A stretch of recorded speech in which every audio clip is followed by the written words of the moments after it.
नमस्कार मंडळी, स्वागत आहे तुमचं आपल्या चॅनल मराठी ब्लॉगर कांचनवर. सर्वात आधी सांगा कसे आहात तुम्ही सगळे. होप तुम्ही सगळे मजेत असाल आणि मी पण मजेत आहे. तर आज मी आता रेडी कशासाठी होत आहे ते पण तुम्हाला पहिल्यांदा सांगून देते. आता मी रेडी होत आहे एका बारशाला जाण्यासाठी आणि रिलेटिव्हकडे एक बारसं आहे, त्यांच्याकडे जायचं आहे. आणि मेन म्हणजे त्या मुलाला म्हणजे मुलगा होऊन खूप दिवस झाले, 4-5 महिने झाले बहुतेक, पण बारसा आता का होत आहे तर त्यांच्याकडे एक रिझन होतं. म्हणजे मुलाच्या पप्पाची आजी वारली होती, तर त्यामुळे मग त्यांचं ते सगळ्या गोष्टी होईपर्यंत पान टाकेपर्यंत मग ते बारसं करणं नव्हतं जमत, म्हणून ते आता करत आहेत बारसं.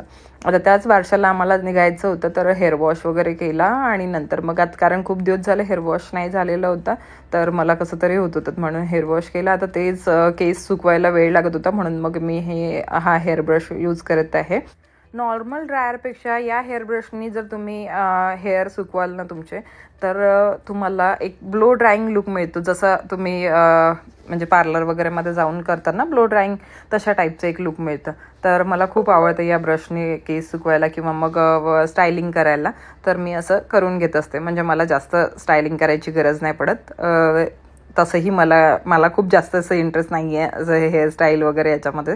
तुम्ही बघितलंच की माझे नेहमी मोकळे केस असतात आणि मी त्यालाच थोडंफार हेअरस्टाईल करते, समोरून फ्रंट लुक वगैरे देते कधी कधी, पण मागचे माझे मोकळेच असतात कारण मला तशी स्टाईल आवडते. कारण बांधलेले मला नाही आवडत केस, म्हणजे बांधलेले नाही आवडत हे नाही, पण मला सूट पण नाही करत बांधलेले.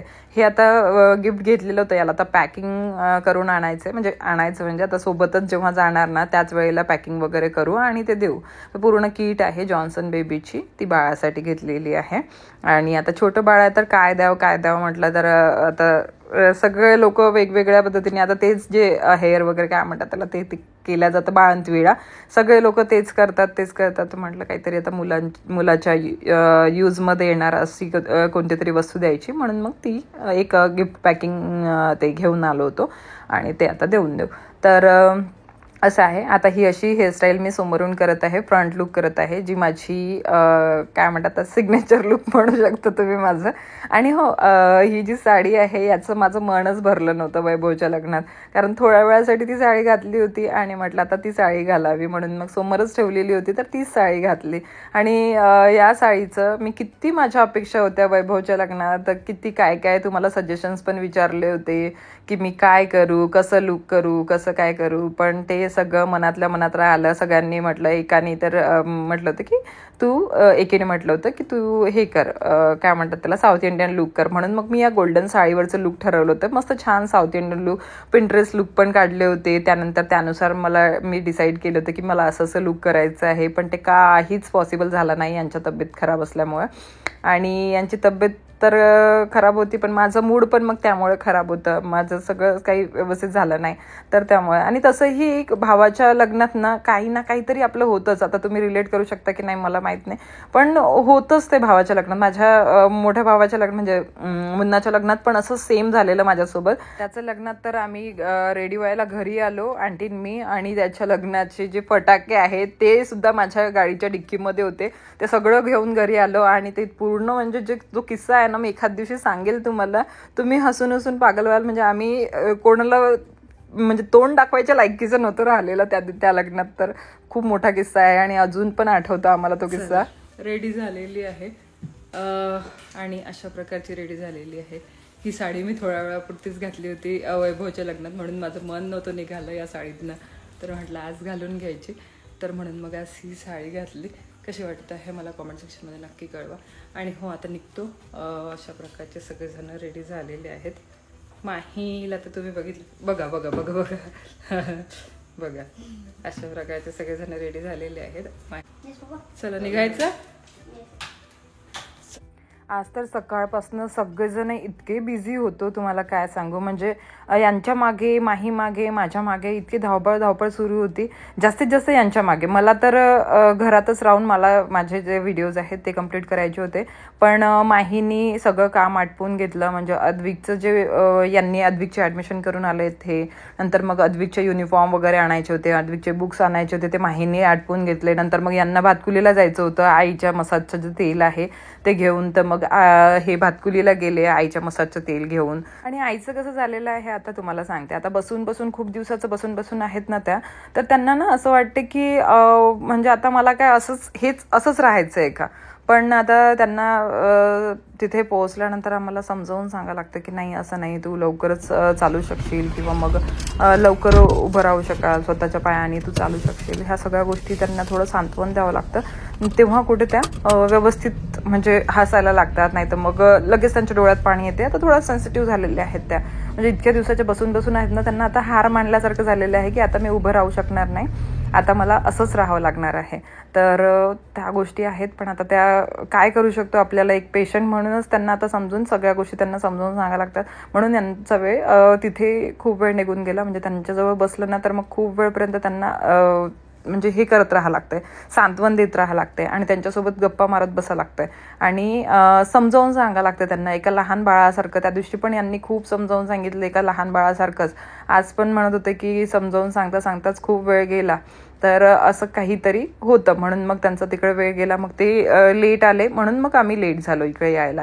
तर बारसं तोपर्यंत होऊन पण गेलं होतं, जी एंट्री आहे ती किंवा मग बारसं पाळण्यात घालणं ते सगळं होऊन गेलं होतं. आम्ही खूप लेट पोहोचलो.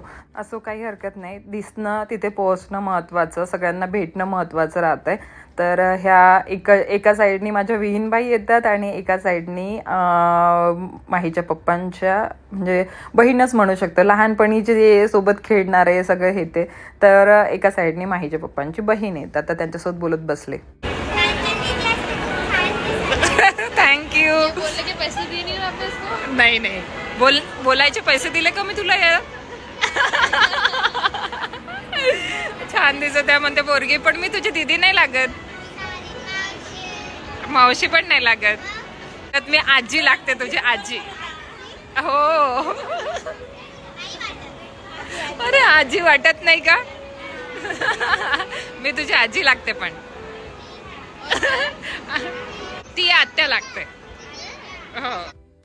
यांना ताईंना भेटायलाच होतं, तर मग ताईंना हे भेटले, आमच्या गप्पा मारणं सुरू झाल्या, त्याच आईबद्दल बोलणं वगैरे, कशा आहेत काय आहे. तर मला एक कॉमेंट होती की काय तुझी सासूबाई तुझ्यासोबत फुगून बसलेली आहे, आता त्यांना कोण सांगेल बाबा, तू तुझं कर, तुझी सासूबाई तर तुझ्यासोबत फुगून बसलेली आहे. काय विचार करतात लोक, मला हेच कळत नाही. म्हणजे जर माझी सासूबाई माझ्याकडे येत नाही आहे तर त्याचं काहीतरी रिझन असेल, किंवा तिथे आम्ही जाऊन शूट करू शकत नाही आहे तर त्याचंही रिझन असेल. पेशंट कोणत्या हालतमध्ये असतो, किंवा मग आपण आपलं तिथे शूट करणं कसंच पॉसिबल होणार हा विचार करा तुम्ही जर माझ्या जागी असते तर तिथे जाऊन तुम्ही खरंच शूट केलं असतं का अशा परिस्थितीत. म्हणजे त्यांची जी हालत आहे किंवा त्या कशा राहत असतील, कशा बसत असतील, किंवा मग त्या किती इमोशनल होत आहेत तिथे गेल्यानंतर. आम्ही तिथे गेल्यानंतर त्या किती इमोशनल होतात, ते आम्हाला किती त्यांना सांभाळावं लागतं. त्या सगळ्या गोष्टी खरंच शूट करणं पॉसिबल होतं का हा विचार करून तर कोणीतरी बोलायला पाहिजे. आपल्याला त्या व्यक्तीच्या जागेवर ठेवून बोलायला पाहिजे. तर तसं नाही, पण तुम्ही काहीतरी वेगळंच तुमचं सुरू असते, असं तुम्हाला जे वाटतं ते समजा. मला काही त्याचा फरक पडत नाही. आणि मला ना आता तुम्हाला एक्सप्लेन करायची पण इच्छा होत नाही की हां असं नाही असं आहे. आता ठीक आहे, जाऊ द्या, जे समजायचं ते समजा. आता इथे सगळ्यांना भेटलो, खूप मजा वाटली इथे. म्हणजे आल्यानंतर ना खूप हे वाटलं, एक सगळ्यांसोबत बोलून खूप छान वाटते. आपले नातेवाईक भेटले की तसंही असं वाटते. आणि खूप दिवसांतर ह्या करोनानी ना सगळं काही चेंज करून टाकलं. आता आमचं बोलणं ते सुरू होतं की प्रत्येकाकडे काही ना काही फंक्शन्स व्हायचे आणि आम्ही रेग्युलर भेटत राहायचो. म्हणजे 2-3 महिन्यानंतर, 3-4 महिन्यानंतर कोणीना ना कोणाकडे फंक्शन राहायचे आणि आम्ही भेटत राहायचो.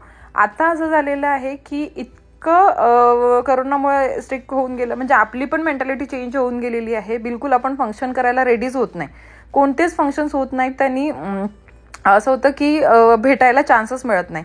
नाहीतर आमच्याकडे गणपतीचं जेवण राहायचं, किंवा मग अद्विकचं बर्थडे तरी आम्ही सेलिब्रेट करायचो. तर ह्या सगळ्या गोष्टींमध्ये काय व्हायचं की आम्ही हे करत राहायचो. म्हणजे फंक्शन्स आमच्याकडेही होत राहायचे आणि यांच्याकडेही फंक्शन्स होत राहायचे दर 3 महिन्याला 4 महिन्याला. तर आम्ही भेटत राहायचो कंटिन्यू. पण आता करोनापासून सगळ्यांचा इंटरेस्टच निघून गेलेला आहे फंक्शन्स वगैरे करण्याचा.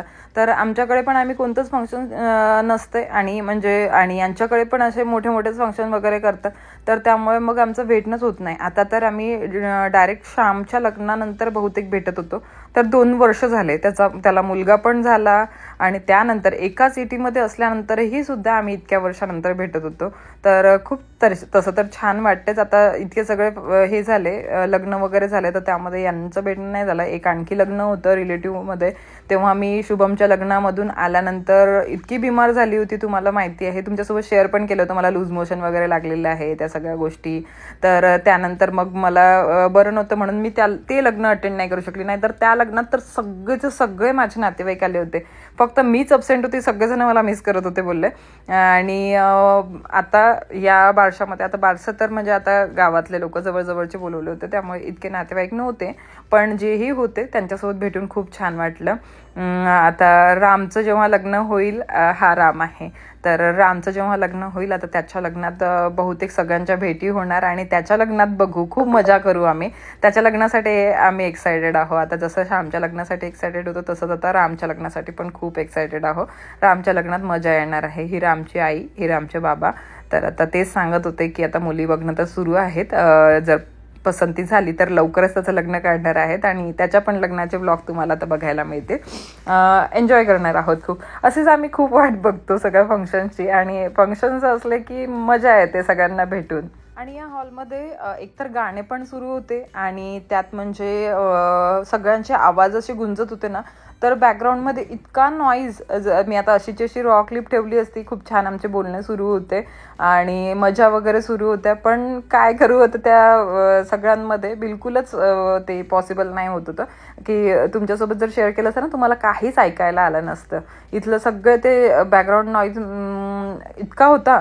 आता मला असं वाटलं की अशीच मी रॉ क्लिप ठेवेल. यांच्यासोबत जी मजा झाली आमची, बोलण्याचं जे बोलणं सुरू होतं या सगळ्यांसोबत, तर ते इतकी मजा करत होतं आम्ही, इतक्या हसवलं त्यांनी, इतक्या सगळ्या टोमणे मारणं सुरू होते मेन म्हणजे एकमेकांना. तर त्या सगळ्या गोष्टी होत्या, पण इथे बिलकुलच ही रॉ क्लिप ठेवणं पॉसिबल नव्हतं, कारण काहीच आवाज येत नव्हता. खूप छान वाटलं पण सगळ्यांना भेटून, मजा आली. तर चला मग आता इथे तर आता बोलणं वगैरे झालं, सगळ्यांच्या भेटी झाल्या आणि सगळ्यांचा निरोप पण घेणं झाला. म्हणजे जेवण वगैरे झालं होतं, सगळ्यांना भेटलो, म्हटलं आता निघतो आम्ही. आणि सगळ्यांचं म्हणणं होतं की थोडा वेळ थांबा आणखी, कारण आणखी बोलायचं होतं सगळ्यांना, कारण हे सगळे म्हणजे पाहुणे वगैरे होते ना, तर त्यात मग कोणाचं बोलणं होत नाही बरोबर. पण म्हटलं आता इतक्या वेळ जर थांबलो तर आणखी रेस्ट होणार नाही यांची. यांना सकाळी ड्युटीला, मग माहीला सकाळी याला जावं लागतंय, आपल्या ट्युशनला जावं लागतं, तर म्हणून मग मुलं पण उठतील नाही म्हटलं सकाळी, म्हणून मग आम्ही निघून आलो. तर इथे काही रील्स वगैरे काढलेले आहेत मी, तर त्या तुम्हाला इंस्टाग्रामवर बघायला मिळतील माझ्या. तर इंस्टाग्राम अकाउंट माझं दोन्ही पण चेकआउट करा तुम्ही, मराठी ब्लॉगर कांचन पण ते पण चेकआउट करू शकता, आणि माय स्टाईल अँड टिप्स ते पण चेकआउट करू शकता. त्यावर तुम्हाला इथले जे रील्स आहेत ते बघायला मिळतील. चला मग इथेच या ब्लॉगला थांबवते. घरी जाऊन तर माझं बिलकुल बोलणं नाही झालं. मग मी चेंज वगैरे केला आणि इतकं थकल्यासारखं वाटते. कुठे जाऊन आलो ना, काहीच करत नाही आपण, पण तिकडनं जाऊन आल्यानंतर बिलकुल थकल्यासारखं होतं आणि काहीच इच्छा होत नाही. म्हणून मग आता इथेच या ब्लॉगला थांबवते. भेटते तुम्हाला नवीन छानशा ब्लॉगमध्ये. व्हिडिओ आवडल्यास लाईक, शेअर आणि कॉमेंट करायला विसरू नका कसा वाटला व्हिडिओ. तर चला मग बाय, टेक केअर आणि लव्ह यू ऑल. आणि हो, सबस्क्राईब करायला विसरू नका. बाय.